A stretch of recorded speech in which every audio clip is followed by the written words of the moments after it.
So this is a how-to video on how to make a double layered sign.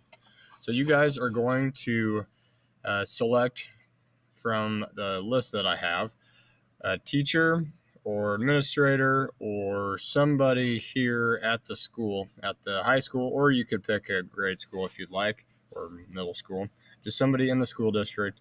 You're going to make them a desk sign, and it's going to be a double layered desk sign. Before I even jump into that, though, you need to go over the new computer setup. The computers are locked down, not literally, but they have screws around the computers. The idea here is that they don't move, so don't move them. And then there's the power cord, and then the other cord that's right next to it plugged in. Leave those where they are. Do not unplug this to plug in your Chromebook. If you need to plug in your Chromebook, there's already this little cable, a USB-C cable, that is already hooked up to the power source. It can go into your Chromebook. If you're watching this how-to video and completing this assignment, which I highly recommend to do that at the same time, you can sit your Chromebook behind the computer that you're doing the design on, like this. So prop it up like this, plug it in. You got headphones right here. The headphones are not meant to leave the station. Neither is anything that's already at the station. So Chromebook stands up behind it. The lid obviously has to be open for this to work. And next to it, I can't pull it out because that's not how this is set up. There is a USB plug-in over on the right-hand side, the mouse side of the computers, where you plug in your flash drive. Don't plug your flash drive into the computer. Plug it into this little side cable that is plugged into this computer. So that will take care of it, and it'll keep the wear and tear on this Chrome or this computer to a minimum. And also leave the screens open. These screens are meant to stay open. The lid is meant to be shut when we're all done at a station, and that should help keep a lot of the dust and debris off of it. Don't ever put a computer on top of a computer. It's asking for things to get broke. So back to this assignment. What we're looking at here, so I made one for Mrs. Munyon here. The idea here, what you're going to design, you have a blank slate, which is 4 inches by 11 inches, so 11 inches wide, 4 inches tall. This is going to, after we cut it out, it's going to go right behind this one, and it will be of a different color. So the color is going to come through in between the letters, and then your front piece of it, which says their name on it, that will have a specific color to it. So 2 different colors, so green and gold, for instance, or black and red, or whatever color they would like. You do need to ask them what colors that they would like, and then that's the color combination that you're going to go with. One background and one foreground. So for designing, you got 4 by 11, like I already said. You got another 4 by 11. This bottom piece here is a 1 by 11, and then we have in the middle here we have a 0.2 by 10, and then we have another box that is in here, and that is 3 by 10. So I'll go ahead and start walking you through how we create this. And actually, I already have some of it created down here. So we need, this is 4 by 10. We need another 4 by 10. I went ahead and made a 0.2 by 0.2 box as a reference. I'm going to use this side thing. You can see as I go to move it, it wants to automatically align to the different parts. It aligns with the 9 nodes that are available. You can see it turning purple, hopefully. You can see it on your screen. It's turning purple. So I know that the left-hand side of my screen, the X coordinates, are all 0. Not that one, because that one's on the inside. The outside one, there we go. Now that's 0. Okay, I'm going to click Alt-S. So I hold down the Alt button, A-L-T, and while holding that down, I click the S button. This allows it to go back and forth to show fill or not show fill. Another way to do that would be go to view, and you can do show fill up here, right here. Show fill, or turn it off, show fill. Okay, so now that you got a 4x11 created, a 4x11 created, and a 1x11 created, we need to create this box. This is slightly smaller than the box that it was just in. This is 10x3. Okay, I'm going to select it. I'm going to hold down the shift button, and then I'm going to select the bigger box. And I'm going to click without holding on to anything else. I'm just going to click the C button, and then I'm going to click the E button without holding down anything. I'm just clicking the C, clicking the E. It puts it in the center, and then it makes it even with the top and the bottom. This is exactly what I want.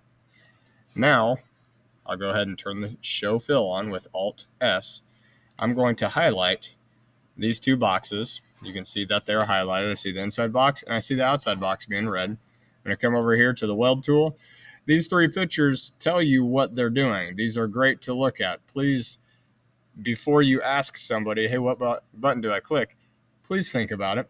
Look at these three buttons. What are they doing? What are they telling us to do? So this is going to weld the two boxes together. I don't want to weld them together. This one is telling me that what's overlapping is going to stay. That doesn't make any sense for what I'm doing. This one says what's overlapping is going to disappear. That's what I want. I want the middle box to completely disappear. So I'm going to click that.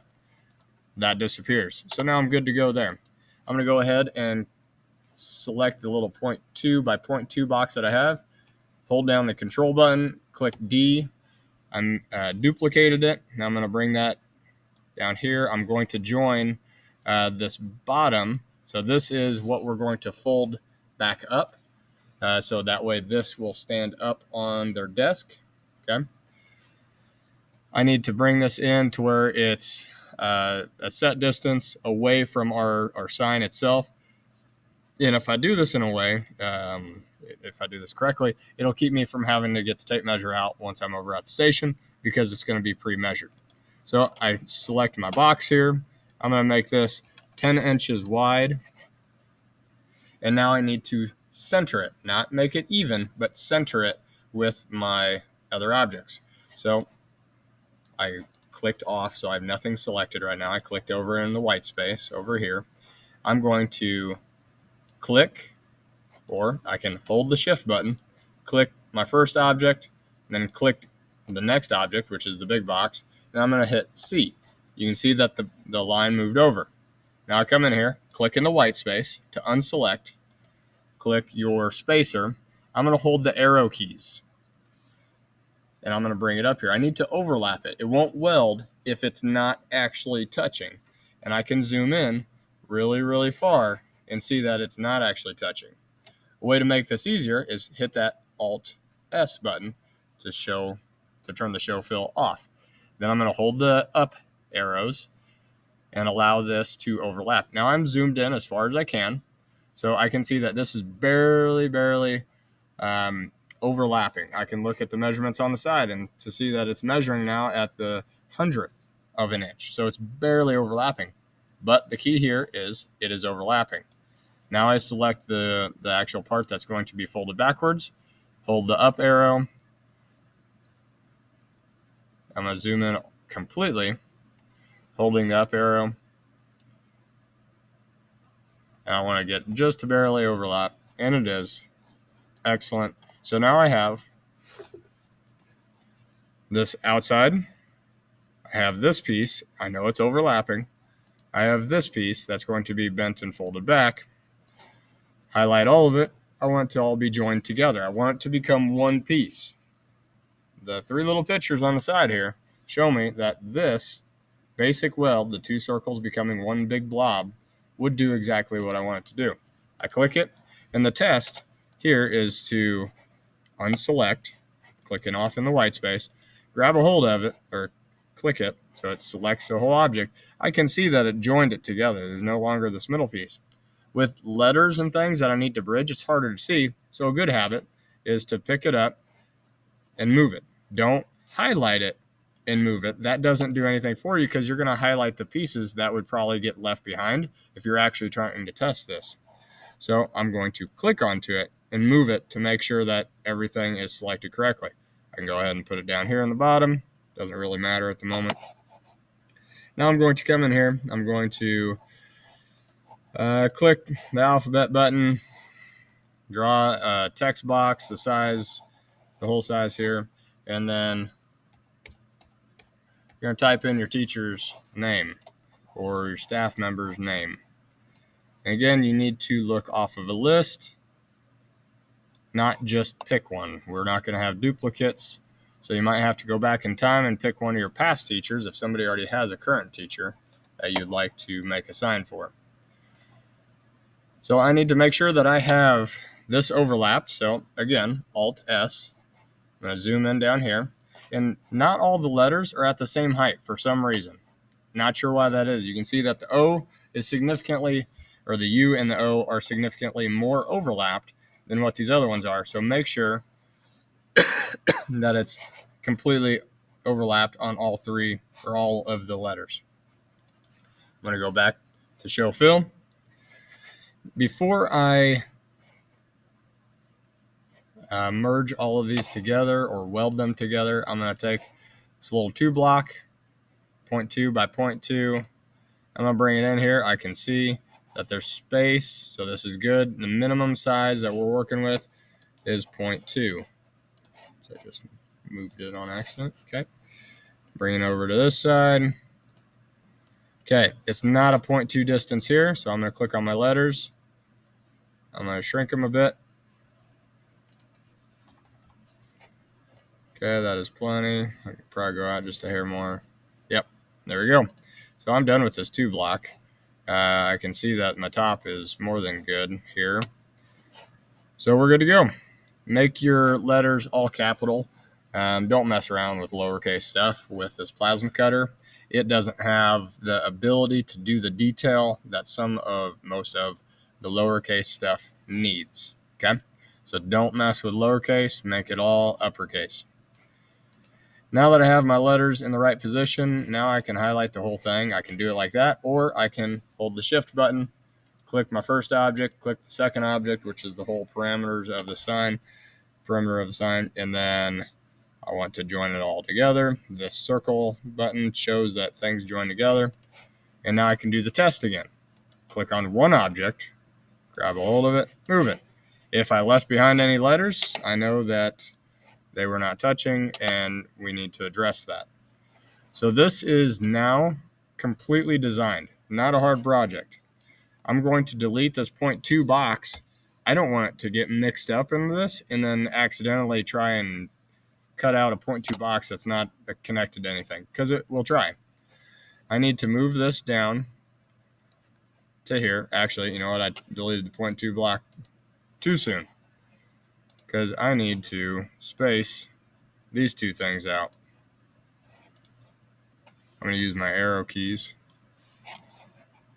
And when you zoom out, the arrow keys, they move a greater distance than when you're zoomed in really far.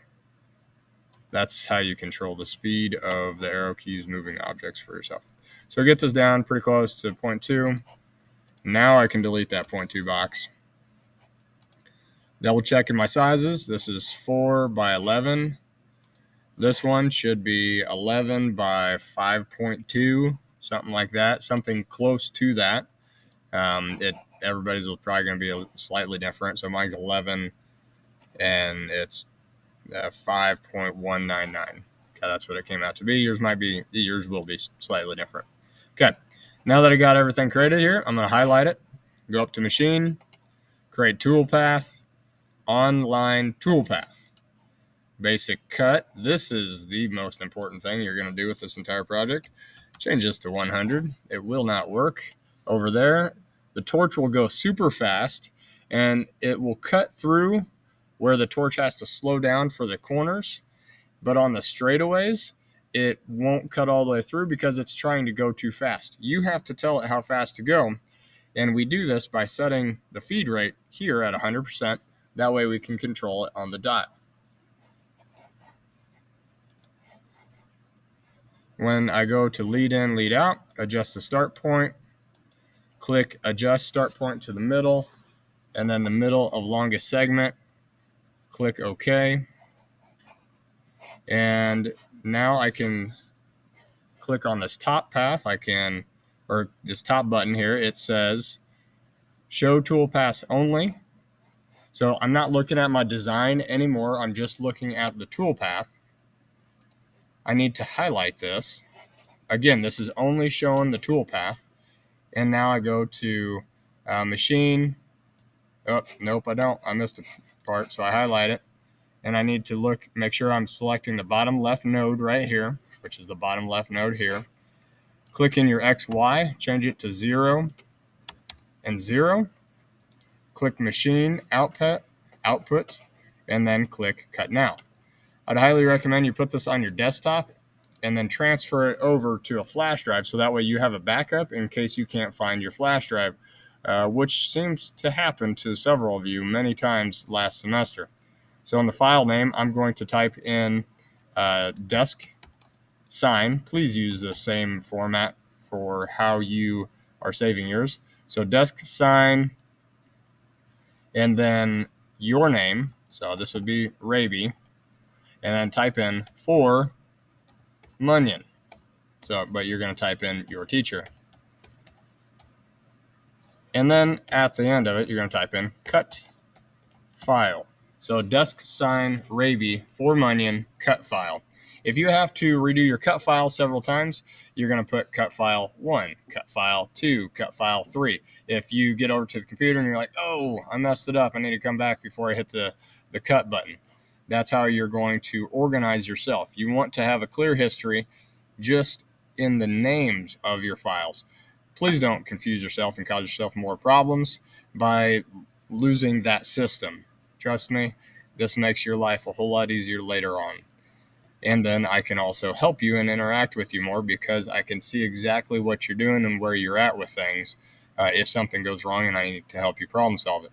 So I'm going to hit save to the desktop, and then now I can find it on the desktop. I have a lot of stuff on this desktop. So here is my file.